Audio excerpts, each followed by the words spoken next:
Há escritores que nascem das bibliotecas, outros das cidades, dos grandes cafés literários ou das universidades. Mas Ariano Suassuna nasceu da terra, da poeira fina do sertão, da cantoria que ecoa no terreiro, do aboio que corta o silêncio da caatinga. Sua literatura tem cheiro de mandacaru e voz de cordel. É feita de sol e de riso, esse riso que não é simples alegria, mas resistência. Antes de Alto da Compadecida, antes da consagração nacional e das cortinas do teatro se abrirem para o público, havia um menino de Taperoá, filho de uma tragédia e herdeiro de um povo que aprendeu a rir para não morrer de fome. Ariano foi um homem que compreendeu o Brasil não pelo centro, mas pelas bordas. Enquanto o país se modernizava e as elites tentavam importar modelos europeus, ele olhava para o interior, para o sertão e dizia: aqui também existe beleza. Sua arte foi uma contraofensiva poética à vergonha nacional. Essa mania de negar nossas raízes, de confundir erudição com estrangeirismo. Ariano devolveu à cultura popular o estatuto de grandeza. Transformou o riso em teologia, o improviso em filosofia, a cultura nordestina em epopeia. Em sua escrita, o sertão nunca é apenas cenário, é personagem, consciência e destino. O sertão é o lugar onde o divino e o profano se misturam, onde o homem negocia com Deus e o diabo, onde a fé é tanto bênção quanto estratégia de sobrevivência. É ali, no limite da seca e da esperança, que nasce a verdadeira comédia humana brasileira. Uma comédia de astúcia, de pobreza e de fé, em que cada gesto é resistência contra a morte. O Alto da Compadecida é, portanto, mais do que uma peça de teatro. É um espelho do país, cômico e trágico, devoto e malandro, sagrado e profano. Mas antes dessa obra-prima, existia um escritor que lutava contra o esquecimento. Um homem que via o Nordeste como o coração simbólico do Brasil, pulsando a revelia do poder. Sua pena era também uma enxada, cavando nas palavras o que o país insistia em soterrar: o povo. Ariano não acreditava em uma arte neutra. Sua literatura é um ato político disfarçado de brincadeira. Ele sabia que o riso é a forma mais sofisticada de crítica, porque desarma, porque expõe, porque mostra o ridículo da elite sem precisar gritar. Enquanto muitos viam no sertanejo um tipo exótico, ele o via como o verdadeiro herói nacional, um herói que sobrevive com fé, que engana a fome com poesia, que negocia com o destino com um sorriso de ironia. Por isso, ler Ariano é mais do que conhecer o Nordeste. É compreender o Brasil profundo, aquele que não cabe nas estatísticas, mas pulsa em cada feira, em cada romaria, em cada história contada à beira do fogo. Ele nos lembra que o país é maior que sua política, maior que suas crises. É um povo inventivo, capaz de transformar miséria em arte, dor em graça, seca em metáfora. Ao abrir Alto da Compadecida, vemos o teatro da vida brasileira. O pobre e o esperto, o padre e o bisco, o cangaceiro e o santo, todos no mesmo palco, trocando de papéis conforme a necessidade. É o Brasil representado em sua nudez moral, mas com a delicadeza de quem o ama tanto para não odiá-lo. Ariano ri do país, mas o faz com compaixão. Sua ironia é um abraço, fere para curar, revela para redimir. E talvez, por isso, sua obra continue tão viva, porque o que ele escreveu não envelhece. O Brasil que ele retratou ainda está aqui. As contradições, os improvisos, os milagres e as trapaças continuam sendo o material de que somos feitos. Ariano entendeu que o humor é o último refúgio da dignidade. Que quando tudo falta, justiça, pão, água, amor, ainda podemos rir. E esse riso, nascido do desespero, é também uma forma de fé. Antes de Alto da Compadecida, havia um homem que acreditava que o povo é artista por natureza, que a cultura popular não é inferior, mas essencial, que a sabedoria do sertanejo é tão profunda quanto a de qualquer filósofo. E é com esse espírito que mergulharemos em sua trajetória, para entender como um menino do interior transformou o Brasil em literatura e a fé em resistência. Porque, no fundo, a pergunta que Ariano nos deixa é simples e definitiva. Como rir sem esquecer de pensar? E talvez seja essa a lição mais urgente para um país que ainda precisa se reencontrar no espelho do seu próprio riso. Autor e obra. Ariano Suassuna não foi apenas um escritor. Foi um movimento. Um levante estético e ético contra o apagamento das vozes populares. Sua figura, de fala mansa e gestos firmes, atravessou o século XX como a de um profeta da brasilidade. Alguém que enxergava no povo o que o país teimava em ignorar, sua própria essência. Ele era um homem de contradições luminosas, erudito e popular, conservador em valores e radical na defesa da cultura do povo, católico fervoroso e rebelde por vocação. Em sua pena, o Nordeste deixou de ser periferia, tornou-se centro do mundo. Nascido em João Pessoa, mas criado em Taperoá, no sertão da Paraíba, Ariano cresceu entre histórias orais, desafios de viola e rezas de beira de estrada. Aquilo que para muitos era miséria, para ele era matéria de beleza. O menino que lia Homero e ouvia cantadores entendeu cedo que a verdadeira literatura brasileira estava na boca do povo, e não nas vitrines das livrarias importadas. Sua missão, então, foi unir esses dois mundos, o da erudição e o da oralidade, e provar que ambos podiam coexistir em harmonia. E foi essa síntese que se transformou em Alto da Compadecida, a obra que o imortalizaria. Escrita em 1955, a peça nasceu pequena, um alto de moralidade popular, inspirado no teatro medieval e nos cordéis nordestinos. Mas sua força era tão imensa que rapidamente ultrapassou o palco.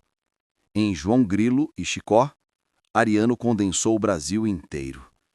O pobre esperto, o sonhador mentiroso, o padre hipócrita, o coronel prepotente, o bispo corrupto, o cangaceiro temido e, acima de todos, a compadecida, símbolo da fé que acolhe e perdoa o povo oprimido. A peça é um milagre literário. Traduz o sertão em linguagem universal. O riso que nasce de suas falas é o mesmo riso de Molière, mas temperado com o sal da terra. O julgamento final, encenado com humor e piedade, não é uma sátira ao catolicismo, é uma celebração da fé popular que sobrevive às injustiças. Ariano faz de Deus um juiz benevolente e da compadecida uma mãe amorosa que intercede pelos desvalidos. Assim, a religiosidade do sertão ganha forma humana, calorosa, acessível. Mas por trás da comédia há uma crítica afiada. O alto é também um espelho das desigualdades sociais, da corrupção, do fanatismo, da arrogância das elites e da esperteza como arma dos pobres. É teatro de riso e dor. E talvez por isso seja tão brasileiro. Suassuna compreendia que a tragédia e o humor andam de mãos dadas por aqui, porque nossa sobrevivência depende dessa mistura. A adaptação para o cinema, dirigida por Guel Arraes em 2000, deu nova vida à obra e levou suas metáforas para milhões de espectadores. Mas o texto original permanece insuperável. Uma peça que pode ser encenada em qualquer esquina, por qualquer grupo, com poucos recursos e imenso talento. É o teatro na sua forma mais pura, coletivo, popular e divino. Ariano Suassuna não se limitou à literatura. Criou o movimento Armorial, em 1970. Um projeto de arte total que unia música, pintura, escultura e literatura sob o mesmo ideal: valorizar a cultura brasileira de raiz. Ele sonhava com uma arte erudita com alma popular, um barroco sertanejo, uma estética da alma mestiça. O Armorial foi sua tentativa de fundar uma identidade nacional não importada, nascida do chão e da fé do povo. Ao mesmo tempo, sua atuação como professor e conferencista o transformou em uma figura carismática e formadora.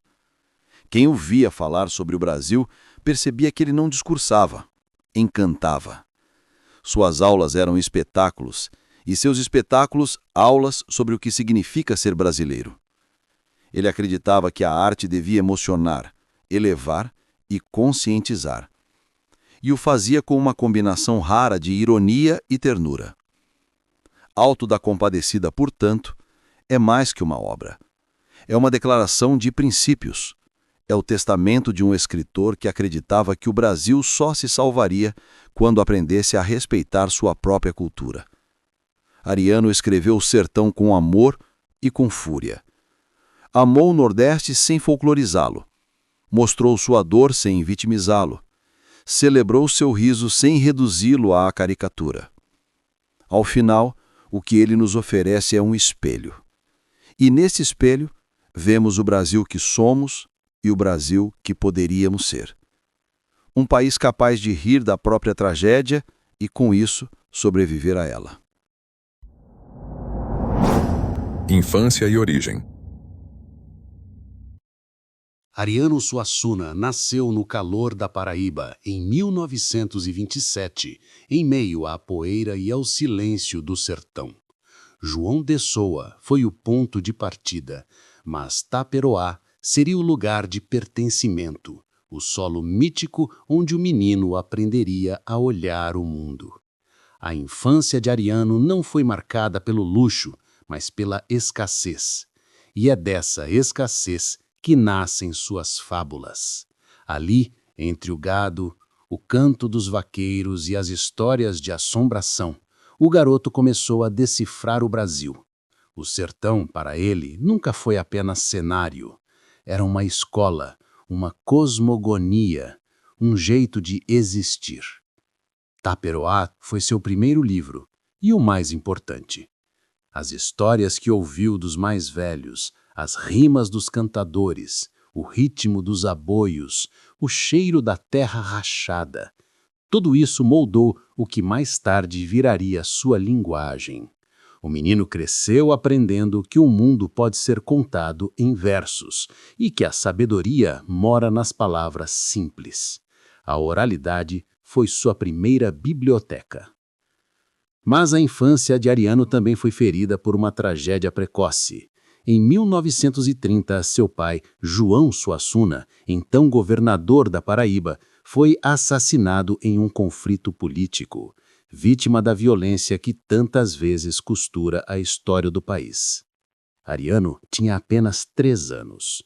A imagem do pai tombado seria uma sombra persistente, o trauma fundador que o acompanharia pela vida inteira.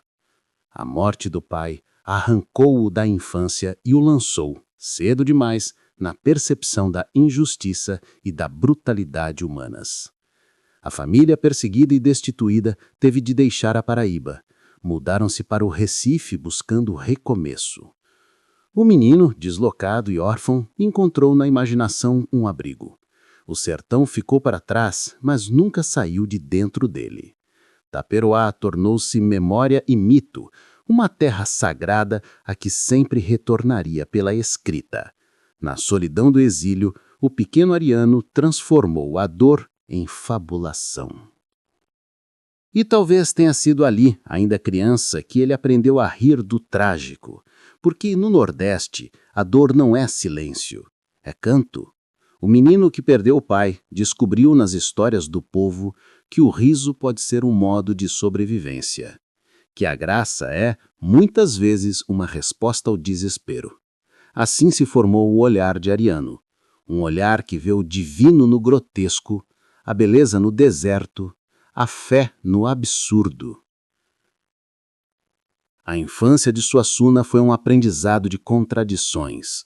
Ele viu o poder e a ruína, a honra e a traição, a religiosidade e a injustiça, e compreendeu muito cedo que o Brasil é feito desse entrelaçamento doloroso. Talvez por isso, seu teatro e sua prosa sempre alternem entre o riso e a tragédia. O menino do sertão aprendeu que viver é caminhar entre extremos e que o papel do artista é justamente traduzir esse paradoxo em beleza. Enquanto outras crianças brincavam de faz de conta, Ariano brincava de inventar mundos. As figuras que mais tarde povoariam o Alto da Compadecida já estavam ali: o padre, o beato, o cangaceiro, o trapaceiro de bom coração. Todos eles saíram da Taperoá de sua infância. Ele dizia que o sertão lhe dera tudo e que tudo que escreveu foi apenas a tentativa de agradecer. No Recife, já adolescente, descobriu os livros, mas nunca abandonou o ritmo da fala popular. Lia Cervantes, Camões e Shakespeare com a mesma paixão com que ouvia os repentistas do mercado. E talvez seja essa a marca mais profunda de sua origem, a convivência entre o erudito e o popular, o sagrado e o profano, o riso e a oração. Essa fusão se tornaria sua assinatura literária, seu modo de reinventar a cultura brasileira a partir do chão nordestino. O menino de Taperoá, órfão de pai e exilado de sua terra, cresceu acreditando que o Brasil só seria compreendido quando a voz do povo fosse ouvida. Sua infância, portanto, não foi apenas uma etapa biográfica, foi um rito de iniciação. Foi o sertão que lhe deu a missão, transformar o invisível em arte, o esquecido em memória, o popular em símbolo. E assim, quando Ariano escreveu mais tarde que o sertão é maior do que o mundo, não estava exagerando. Falava da sua própria experiência, da sua infância feita de perdas e milagres, da descoberta de que até a dor pode ser matéria poética. Ariano Suassuna é filho da terra, mas também de um tempo em que o Brasil ainda se buscava. Sua infância é o esboço da nação que ele ajudaria a desenhar com palavras. Uma nação feita de fé, luta e invenção. Porque, no fim, Taperoá não foi apenas o lugar onde ele nasceu. Foi o ponto de partida da sua mitologia pessoal, o berço de um olhar capaz de transformar a seca em metáfora, o sofrimento em beleza e o povo em protagonista. Primeiros obstáculos. Ariano Suassuna cresceu com uma ferida que o tempo jamais cicatrizou: o assassinato do pai. João Suassuna, governador da Paraíba, foi morto em 1930, num episódio que refletia as entranhas mais cruéis da política brasileira. A tragédia não foi apenas familiar, foi histórica. Representava um Brasil rachado entre coronéis e revoluções, entre ideais de justiça e o velho instinto de vingança. Ariano, então com 3 anos, herdou não apenas o sobrenome, mas a sombra de um país em convulsão. A partir dali, tudo em sua vida seria atravessado por essa ausência. O menino órfão cresceu em meio à pobreza e à desconfiança. Sua família, antes símbolo de prestígio, tornou-se alvo de perseguição. O nome Suassuna, que já fora sinônimo de poder, passou a carregar o peso da derrota. Ariano cresceu escutando o eco das balas que mataram o pai e o silêncio das autoridades que o esqueceram. Aprendeu, cedo demais, que no Brasil o justo nem sempre vence. Mas há algo de profundamente paradoxal no modo como Ariano lidou com esse trauma. Ele não se deixou consumir pela amargura, transformou a dor em matéria simbólica, em criação. O menino que perdera o pai pela violência política aprendeu, por isso mesmo, a desconfiar das soluções fáceis, dos discursos grandiloquentes, das ideologias importadas. Ariano buscava outra revolução, uma que nascesse da cultura e da imaginação.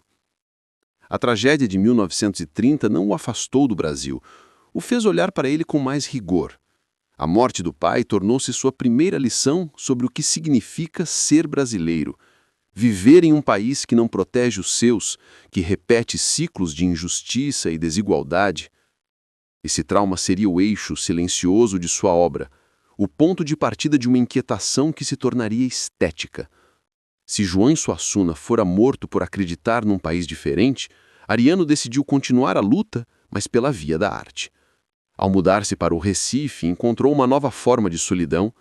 A cidade grande, com suas ruas úmidas e seu ritmo desigual, era o oposto do sertão luminoso de Taperoá. O menino do interior sentia-se estrangeiro em sua própria terra. A dor do exílio interior o acompanhava, não apenas por ter perdido o pai, mas por perceber que o Brasil parecia perder todos os dias sua própria alma. Nos corredores da escola, Ariano descobriu o preconceito disfarçado, o riso de quem zombava do sotaque nordestino, da simplicidade sertaneja, e foi ali que começou a sua resistência. Ainda jovem, entendeu que havia uma guerra simbólica sendo travada, a do desprezo pela cultura popular, a da vergonha das origens, a da elite que queria um país sem povo. Esse confronto se tornaria o centro de sua vida intelectual. Ariano compreendeu que seu trauma não era apenas pessoal, era coletivo.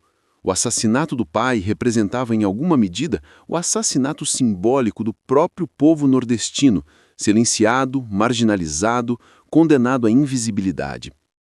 Ele carregaria esse peso como uma missão, reerguer pela arte a dignidade daquilo que o país insiste em calar.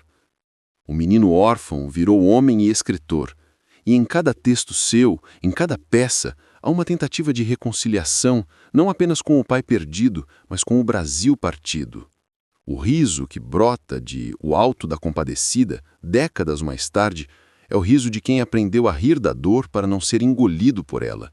É o riso que nasce da lucidez. O trauma fez de Ariano um artista vigilante. Ele nunca acreditou na arte que foge da realidade, nem na literatura que se fecha em torres de marfim.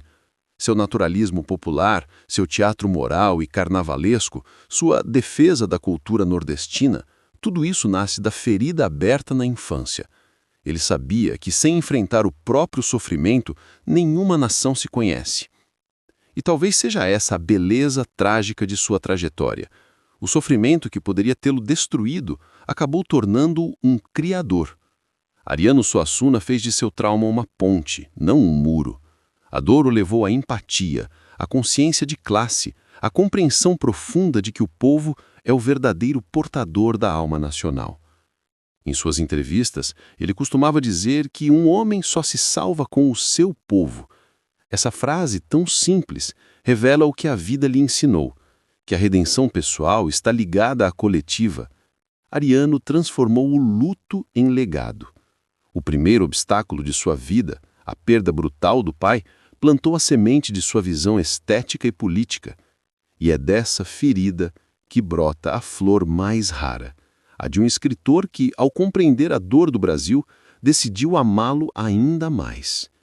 Ariano Suassuna é, assim, o exemplo de que a arte pode nascer do abismo, que o riso pode vir do luto e que o maior ato de resistência é continuar sonhando mesmo quando o mundo parece ruir. Formação. Ariano Suassuna nunca se contentou com o papel de aluno. Ele era, desde cedo, um questionador do mundo. Sua formação intelectual não se deu apenas entre os muros das escolas e universidades, mas no convívio com o povo, com as histórias que circulavam nas feiras, nas rodas de viola, nas ladainhas e folguedos. Ele aprendeu com o livro, mas também com a fala, com o gesto e com a música. O sertão foi seu primeiro professor e talvez o mais profundo. Ao ingressar no ginásio pernambucano, Ariano descobriu que a escola era ao mesmo tempo um espaço de conhecimento e de ruptura. Aprendeu a amar os clássicos, a retórica, a filosofia, mas percebeu também que a cultura ensinada ali ignorava a que ele conhecia de casa.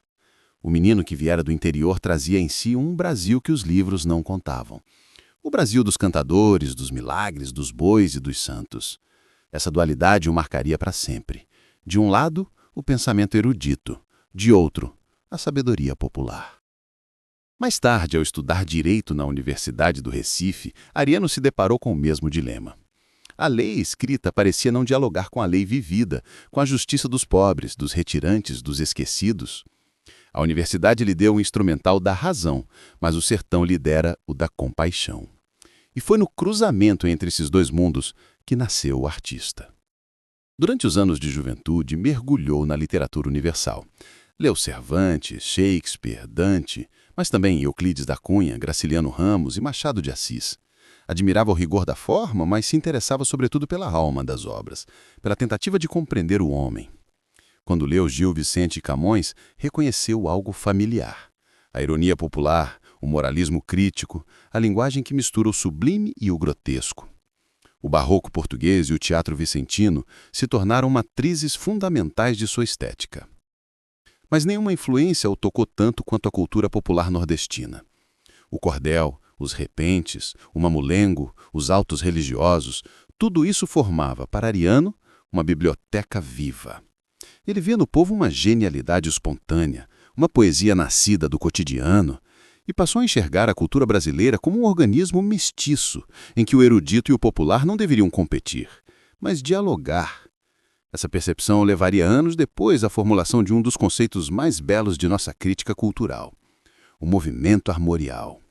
Mas antes disso, Ariano já intuía que o futuro da arte brasileira dependia de sua fidelidade às raízes. Em tempos de modernizações apressadas, ele defendia um caminho inverso, o de mergulhar no passado para compreender o presente. Intelectualmente, Ariano foi um homem de sínteses. Uniu o medieval ao moderno, o sertão ao universal, o mito à política. Via na arte uma forma de filosofia, e na filosofia, uma espécie de teologia poética. Não acreditava na neutralidade da criação. Para ele, o artista tinha uma função ética: preservar a alma do povo, dar voz ao que a história cala, resistir ao esquecimento. Durante a juventude, também encontrou no teatro uma linguagem total. O palco permitia reunir música, poesia, narrativa e religiosidade. A cena teatral, com sua força coletiva, espelhava o mesmo senso de comunidade que ele via nas feiras nordestinas. Ariano viu no teatro uma forma de liturgia, e o artista, um sacerdote da imaginação. Foi nesse espírito que começou a escrever seus primeiros textos, ainda na década de 40. Neles já se vislumbrava o autor que viria, o narrador do Brasil profundo, o crítico da elite colonizada, o poeta da oralidade. Suassuna também se aproximou de pensadores como Gilberto Freire, com quem compartilhava o interesse pela cultura luso-brasileira, e de amigos artistas, entre eles Capiba e Hermilo Borba Filho, com quem mais tarde fundaria o Teatro Popular do Nordeste. Essas parcerias reforçaram sua crença de que a arte, antes de ser estética, é destino. Sua formação intelectual, portanto, não foi uma acumulação de leituras, mas um processo de revelação, o despertar de uma consciência nacional. Enquanto o mundo se encantava com as vanguardas europeias, Ariano olhava para o vaqueiro, o beato, o cego tocador, figuras que condensavam a poesia e a tragédia do Brasil. Ele aprendeu que a verdadeira erudição não está no distanciamento, mas na escuta, que o intelectual brasileiro só será inteiro quando entender o seu povo, que o artista deve falar de onde está, não de onde gostaria de estar. Ariano Suassuna formou-se antes de tudo no exercício da fidelidade. A palavra, a terra, a memória. Sua formação intelectual foi um ato de resistência contra o apagamento cultural e contra a colorização simbólica. Ele sabia que o Brasil precisa, antes de tudo, se reconhecer. E talvez por isso tenha dito certa vez que o artista verdadeiro é aquele que, ao criar, devolve ao seu povo a sua própria imagem, iluminada pela beleza. É isso que o Ariano aprendeu e é o que continuou ensinando até o fim. A educação para ele não era apenas um caminho para o conhecimento, mas para o pertencimento. E é dessa mistura entre o estudo e o instinto, entre a filosofia e o folclore, que nasceria o homem capaz de escrever o riso e a dor do Brasil. O grande conflito. Por trás do riso que Ariano Suassuna espalhou pelo Brasil, havia uma dor funda, uma ferida de nascença. A tragédia pessoal e a angústia social sempre conviveram com ele como irmãs siamesas. O menino que perdera o pai para a violência política cresceu com uma desconfiança no poder e uma fé inabalável no homem comum. Era o contraste entre a fome e a fé, a miséria e o milagre, que o movia e o que, mais tarde, daria corpo à sua obra-prima. Na juventude, Ariano viveu o conflito entre dois mundos, o da elite letrada do Recife e o da pobreza de onde viera. Viu de perto o abismo que separava os que tinham voz e os que apenas sobreviviam. Sentiu a frustração de pertencer a uma classe que falava em nome do povo, mas não o ouvia. Esse incômodo tornou-se sua grande força criadora. O artista nasceu da contradição, e a contradição para ele era a própria verdade do Brasil. Havia também a luta interna entre o sagrado e o profano. Católico fervoroso, Suassuna se inquietava diante da injustiça, da hipocrisia e do sofrimento humano. Como conciliar um Deus misericordioso com um mundo tão cruel? Essa tensão entre fé e desespero tornou-se o eixo espiritual de sua vida e de sua arte. Ele dizia que o homem que não ri de si mesmo é perigoso, e talvez fosse por isso que escolheu o riso como forma de fé. O riso, para Ariano, era uma oração disfarçada. Nos anos 1950, o Brasil atravessava um momento de ebulição. O país buscava se modernizar, mas continuava com os pés atolados na desigualdade. No Recife, artistas e intelectuais discutiam o papel da arte: servir à estética ou à consciência. Ariano via na arte uma arma de redenção, uma maneira de salvar o homem do esquecimento. Mas essa visão colocava em choque com boa parte do meio cultural que se fascinava com o cosmopolitismo e o experimentalismo europeus. Enquanto muitos seguiam o rumo das vanguardas, Ariano voltava os olhos para o sertão. Seu maior conflito, portanto, era o de nadar contra a corrente. Recusava a ideia de que o progresso exigia o apagamento das tradições. Defendia que a cultura popular não era atraso, mas a base da identidade nacional. Essa posição lhe custou críticas, isolamento e até ridicularização, mas ele preferiu ser fiel à sua utopia do que ceder ao modismo. Foi nesse contexto que amadureceu o espírito do Alto da Compadecida, escrito em 1955. Antes de nascer como texto, a obra já existia dentro dele, como um espelho de suas próprias dores e crenças. O Brasil que ele via era um palco de farsas e milagres. Um país de pobres espertos e poderosos hipócritas, de padres vaidosos e beatos famintos, de pecadores que rezam enquanto roubam e de santos que perdoam com ironia. Ariano compreendeu que para falar de um povo oprimido era preciso rir com ele, não dele. E o riso em suas mãos se tornou uma forma de crítica. A comédia era a máscara por trás da tragédia nacional. O palhaço João Grilo e o ingênuo Chicó nasceram desse olhar generoso e ferido. Dois arquétipos nordestinos que são, na verdade, metáforas do Brasil inteiro. Eles mentem para sobreviver, mas em suas mentiras há mais verdade que nas leis dos poderosos. Esse foi o grande conflito de Ariano. Ver o país que amava mergulhado na miséria, mas ainda acreditar na beleza. Escrever sobre a dor, mas com humor. Criar uma obra religiosa, mas que critica o clero. Falar de fé, mas rir do sagrado. Em O Alto da Compadecida, ele resolve essa contradição com genialidade. A compaixão divina aparece através da figura de uma mulher, Nossa Senhora, que defende os pobres com ternura e ironia diante de um Cristo distante. Por trás desse gesto literário há uma revolução espiritual. Ariano inverte a hierarquia celeste. Quem intercede pelos miseráveis não é o poder, mas o amor. E assim transforma o sertão em um palco de transcendência, onde até o crime e a mentira podem ser salvos pelo perdão. Mas o conflito de Ariano não se encerra com a escrita. Ele continua pulsando na alma de sua obra.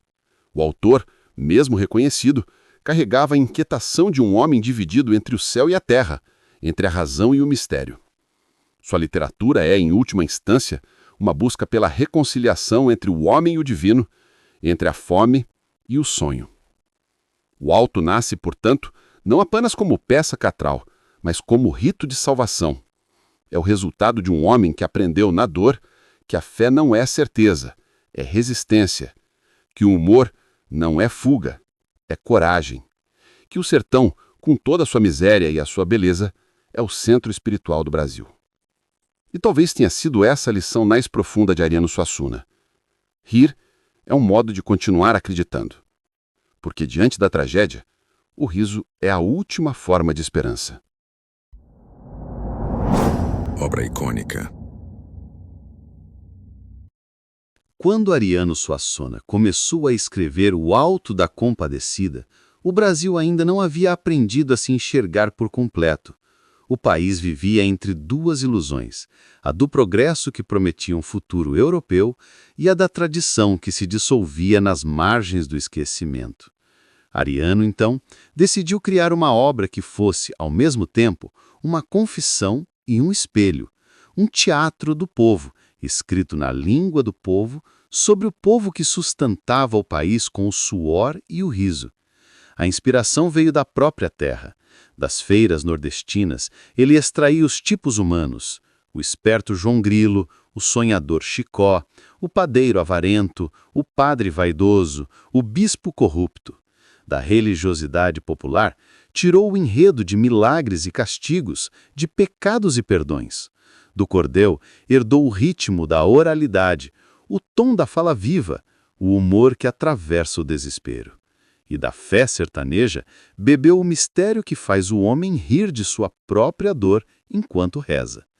Ariano construiu sua peça como quem ergue um altar feito de barro e gargalhadas. Cada personagem é uma alegoria do Brasil profundo. João Grilo é a astúcia dos oprimidos. Chicó, a ingenuidade esperançosa. O padeiro e o bispo, a ganância institucional. O cangaceiro Severino, a violência gerada pela miséria. E a compadecida, o perdão como única forma possível de justiça. Em meio a todos eles, a cena final, o julgamento das almas, resume a filosofia de Ariano. Não há salvação sem misericórdia e não há miséria que não mereça compaixão. Mas o nascimento da obra não foi simples. Ariano a escreveu em um momento em que o teatro brasileiro buscava romper com o realismo e flertava com o existencialismo e o experimentalismo. O Alto da Compadecida parecia anacrônico aos olhos da crítica. Religioso, popular, engraçado demais para ser sério. O que poucos perceberam é que por trás do riso havia uma arquitetura moral e filosófica de rara densidade. O riso para Ariano era uma linguagem revolucionária. Ele compreendia o humor como forma de resistência. João Grilo, com suas mentiras criativas, não é um vilão, mas um sobrevivente. Seu engano é o único modo de vencer a fome e a injustiça. E ao colocá-la no centro da narrativa, Ariano subverte a lógica das elites. O pobre deixa de ser objeto da piada para se tornar o sujeito da história. Essa inversão é o gesto mais político da obra. O riso popular, tantas vezes silenciado, torna-se a voz que denuncia as desigualdades e expõe a hipocrisia dos poderosos. No sertão suassuniano, o sagrado e o profano coexistem em harmonia. A fé não é doutrina, é sobrevivência. A esperteza não é pecado, é instinto. A construção da linguagem foi um capítulo à parte. Ariano recorreu à musicalidade da fala nordestina, à cadência dos repentes e à ironia dos contos orais. Sua escrita tem ritmo de aboio e sabor de oração. Cada diálogo é tecido como um bordado popular, em que a simplicidade aparente esconde uma sabedoria ancestral. Ele dizia que o verdadeiro artista é aquele que pega o barro do povo e o transforma em ouro de poesia. E foi exatamente isso que fez. Quando a peça foi encenada pela primeira vez em 1956 no Teatro do Estudante de Pernambuco, o público reagiu com espanto e encantamento. Era o Brasil se reconhecendo em cena, um Brasil que raramente subia ao palco. A elite ria sem perceber que ria de si mesma. O povo ria porque se via representado com dignidade. O sucesso foi imediato e o texto começou a circular por todo o país. Adaptado para o cinema e a televisão décadas depois, o Alto da Compadecida tornaria-se um fenômeno popular. Mas sua essência nunca se perdeu. Continua sendo uma das mais belas parábolas sobre o Brasil. Uma espécie de evangelho laico da compaixão e da malandragem. Ariano dizia que não queria ser moderno, queria ser eterno. E ao criar o Alto da Compadecida, alcançou exatamente isso. Sua peça é uma síntese da alma brasileira, ao mesmo tempo ingênua e astuta, trágica e cômica, mística e material. Nela, o sertão não é apenas cenário, mas condição humana. O homem que ri da fome e desafia o destino é o mesmo que encontra no humor uma forma de transcendência. A criação do Alto da Compadecida foi o ponto de encontro entre o homem e o mito. Ariano Suassuna, o filho do sertão órfão e sonhador, transformou a dor da infância em arte e o caos do mundo em redenção. Sua pena foi um cajado e sua escrita uma prece.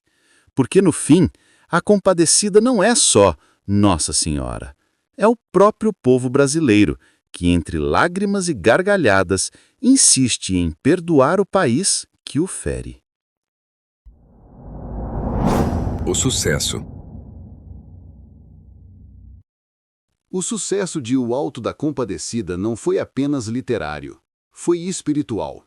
Pela primeira vez, o Brasil riu de si mesmo com honestidade, sem a caricatura colonial, sem um olhar estrangeiro que exotiza. Ariano Suassuna conseguiu o impossível, transformar o sertão em espelho da humanidade. E foi esse gesto, tão simples e tão grandioso, que o colocou entre os maiores escritores da língua portuguesa. Mas a consagração não veio sem conflito. O reconhecimento o cercou de aplausos, mas também de incompreensões. Muitos o viam como um guardião do passado, um anacronismo em meio à modernização cultural do país. Ariano, no entanto, ria dessas críticas com a serenidade dos que sabem exatamente de onde vem. Dizia que o modernismo, se quisesse ser verdadeiramente moderno, precisava reconciliar-se com a tradição. A fama trouxe responsabilidades novas. De repente, ele deixou de ser apenas um dramaturgo e tornou-se uma espécie de símbolo.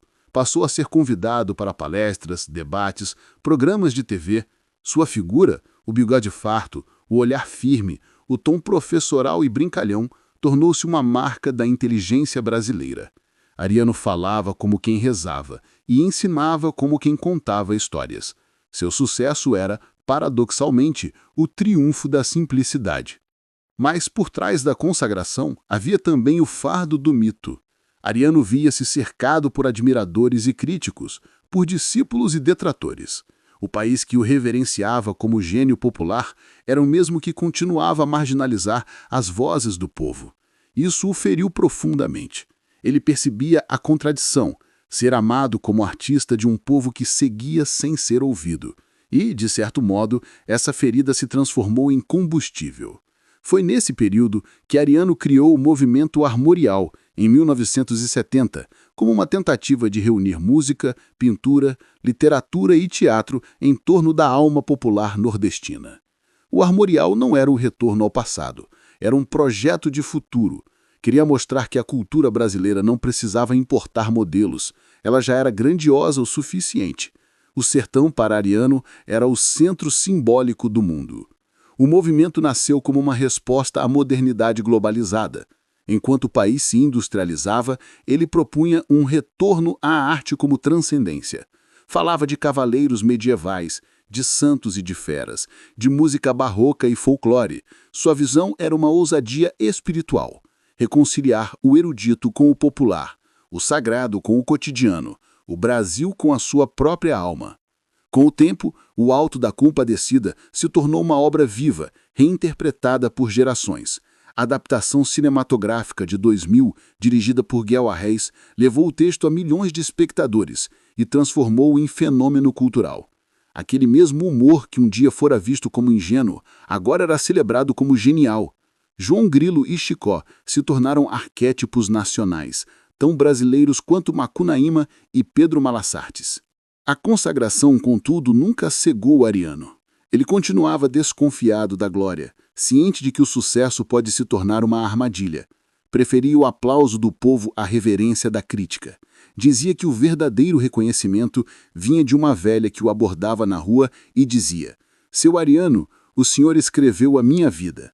Esse era o prêmio que realmente o comovia. Mesmo diante da fama, manteve-se fiel à sua rotina simples, à casa no Recife, à família, aos amigos.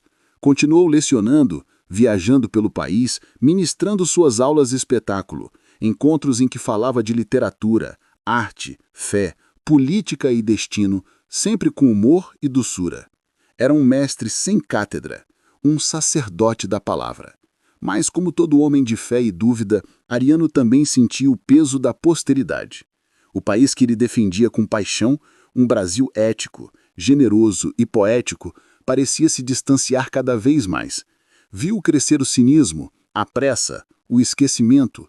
Viu o riso se tornar deboche, a arte se tornar produto, a fé se tornar mercadoria e sofreu. Ainda assim, manteve a esperança. Continuou acreditando que a arte podia redimir. Que o Brasil, apesar das suas injustiças, ainda guardava uma centelha de beleza que valia a pena ser defendida. Sua consagração foi também seu martírio. O sucesso o obrigou a testemunhar a falência do próprio ideal que o consagrou. Ariano Suassuna, o homem que fez o país rir, morreu com os olhos marejados de saudade, mas também com a serenidade de quem cumpriu seu papel. O sucesso para ele nunca foi fim, foi instrumento, um meio de continuar ensinando que a grandeza de um povo não se mede pelo que ele consome, mas pelo que ele sonha. E o Brasil, que talvez não tenha compreendido completamente sua mensagem, continua a rir de João Grilo e Chicó, sem perceber que ri de si mesmo. E nesse riso, talvez ainda haja uma chance de salvação. Porque o verdadeiro sucesso de Ariano não está no teatro, no cinema ou na crítica. Está na alma coletiva que ele despertou.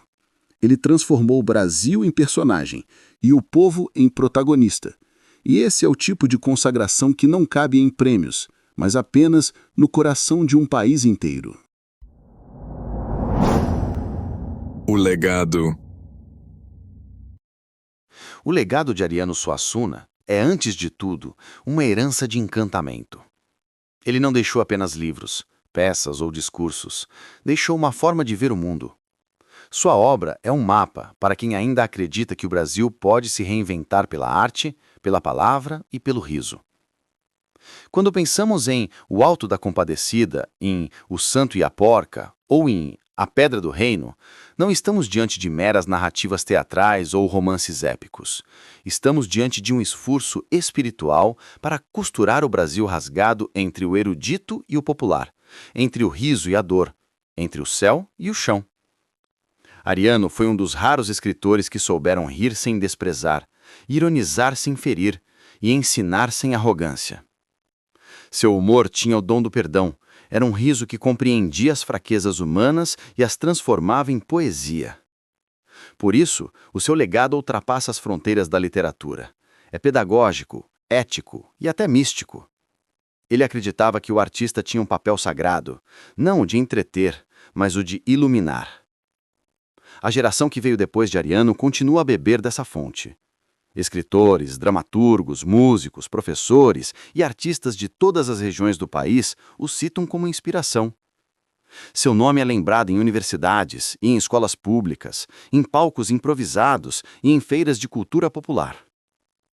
O movimento armorial, que começou como um gesto poético, se tornou um território vivo de criação, reinventado por músicos contemporâneos, poetas visuais e performances que continuam a celebrar a fusão entre o barroco e o sertão.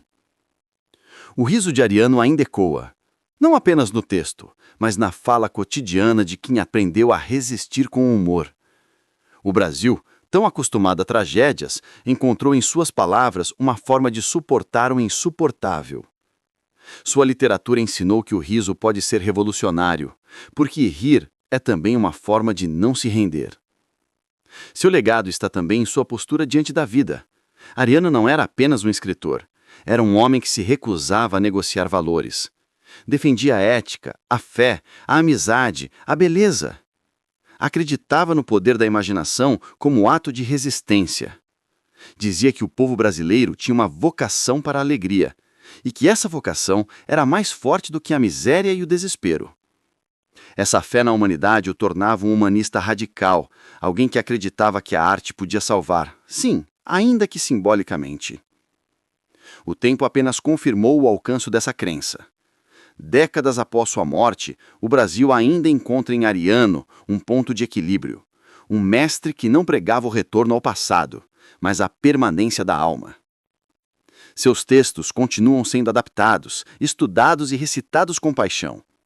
E, talvez mais importante, continuam sendo compreendidos. O público popular, que tantas vezes é excluído dos templos literários, reconhece-se em suas histórias. O legado de Ariano é também o da conciliação. Ele provou que não existe hierarquia entre o erudito e o popular, que o romance de cavalaria e o cordel podem conversar, que o latim e o aboio podem partilhar a mesma poesia. A grandeza de sua obra está justamente na recusa a escolher lados. Ele queria o Brasil inteiro. Ariano Suassuna deixou um país que ainda tenta se entender, dividido, confuso, desmemoriado. Mas, em meio ao caos, sua voz ressoa como um lembrete de que o Brasil tem alma. Ele dizia que um país sem cultura é um corpo sem espírito. E talvez por isso sua presença ainda nos ronda, como uma espécie de consciência coletiva que insiste em não se calar. Há quem diga que o armorial foi uma utopia. Talvez tenha sido mesmo. Mas toda grande arte nasce da utopia, desse desejo de transformar a precariedade em beleza. Ariano acreditava que o sertão era o centro do mundo, e talvez tenha razão. Do sertão brotou uma das mais belas sínteses da condição humana. Hoje, cada vez que um grupo de teatro encena o Alto da Compadecida, cada vez que um jovem descobre suas falas, cada vez que o riso se mistura à lágrima na plateia, o espírito de Ariano se manifesta de novo. É como se, entre João Grilo e Chicó, entre a esperteza e a inocência, entre o castigo e a redenção, o Brasil se reencontrasse.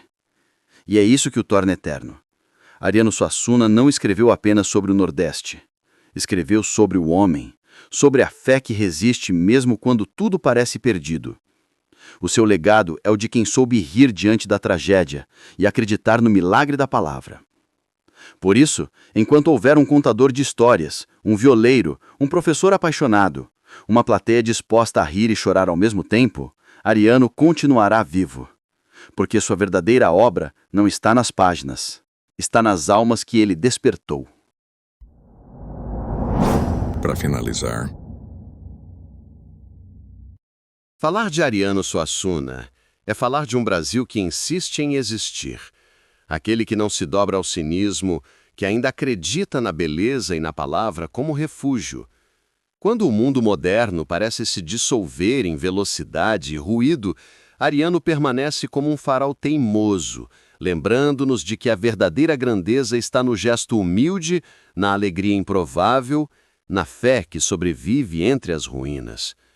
No Alto da Compadecida, ele nos ensinou que a justiça divina pode nascer de um riso, que o perdão é, muitas vezes, mais revolucionário do que o castigo.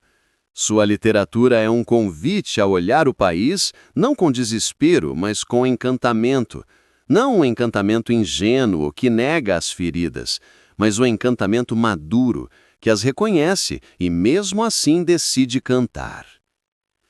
Ariano acreditava que o artista tem uma missão: dar forma visível à alma invisível do povo brasileiro. Essa frase que ele repetia com fé é talvez o resumo de sua vida. Ele não buscou a glória literária nem o reconhecimento internacional. Buscou o Brasil do sertão, dos improvisadores, dos poetas orais, dos mestres de maracatu, dos santos e das almas miúdas. O Brasil que raramente sobe aos palcos, mas que nas mãos dele virou epopeia. Em tempos de desencanto, sua obra é uma forma de resistência. Ler Ariano é resistir ao esquecimento, é afirmar que a arte ainda pode curar. Ele acreditava que a cultura popular não era inferior à erudição, era sua raiz, e que negar o povo era negar a si mesmo. Talvez por isso, em suas aulas espetáculo, sua fala era um ritual. Ele não apenas explicava, encantava. Era o mestre e o brincante, o filósofo e o palhaço. O Brasil encantado de Ariano Suassuna é, ao mesmo tempo, uma invenção e uma revelação. Invenção porque ele moldou uma estética própria, o armorial, que fundiu o barroco ibérico ao sertão nordestino. E revelação porque mostrou que esse país mágico sempre existiu, apenas precisava ser olhado com mais amor. Ele fez do sertão uma metáfora universal, o lugar onde o homem enfrenta o destino com fé, humor e dignidade. Mas talvez o maior ensinamento de Ariano esteja fora dos livros, está no modo como ele viveu, no seu amor pela palavra, na sua defesa intransigente da cultura, na sua generosidade. Ariano era, antes de tudo, coerente. O mesmo homem que exaltava a compaixão de Nossa Senhora no palco era aquele que, na vida, pregava a gentileza e o respeito. Ele acreditava que a beleza é uma forma de resistência e por isso a cultivava como quem protege uma chama. Há algo profundamente esperançoso em sua obra. Mesmo quando critica a hipocrisia, a injustiça ou a soberba, Ariano o faz com amor. É como se dissesse: somos falhos, mas somos dignos. Sua fé não é cega, é lúcida. É a fé de quem conhece a dor, mas decide rir dela. É a fé de João Grilo, sobrevivente, astuto, terno. O Brasil encantado de Ariano Suassuna é o país que poderíamos ser: generoso, poético, justo. Um país que valoriza o riso e a palavra, que reconhece sua própria grandeza nas histórias do povo. Ler Ariano é lembrar que o Brasil não nasceu apenas da dor, mas também da invenção, que somos feitos de tragédia, sim, mas também de graça. E é por isso que sua obra nunca envelhece. Cada nova geração que o lê descobre não apenas um escritor, mas um espelho. Ariano é o espelho de um país que tenta se ver, que oscila entre a fé e a descrença, entre o cansaço e o riso. Ele nos ensinou que rir de si mesmo é a forma mais nobre de autoconhecimento. Enquanto houver quem conte histórias à beira de uma fogueira, quem improvise um repente, quem encontre poesia no cotidiano, Ariano continuará vivo, porque seu Brasil encantado não está nas páginas, está nas vozes que o repetem, está no sertão e na cidade, na fala do povo e nas canções que ainda brotam do chão rachado. E talvez ao final de tudo, seu maior legado seja este: ter nos mostrado que o riso é uma forma de oração, que a compaixão é o verdadeiro milagre, que a beleza, mesmo ferida, ainda pode nos salvar. Ariano Suassuna foi, é e será o artista que ensinou o Brasil a se olhar com ternura. E talvez seja essa, afinal, a mais bela forma de revolução. Se você chegou até aqui, curta esse vídeo, inscreva-se no canal e, quando for deixar seu comentário, escreva Ariano Eterno. Eu vou curtir seu comentário com um lindo coração. Obrigada por sua companhia e até o próximo vídeo.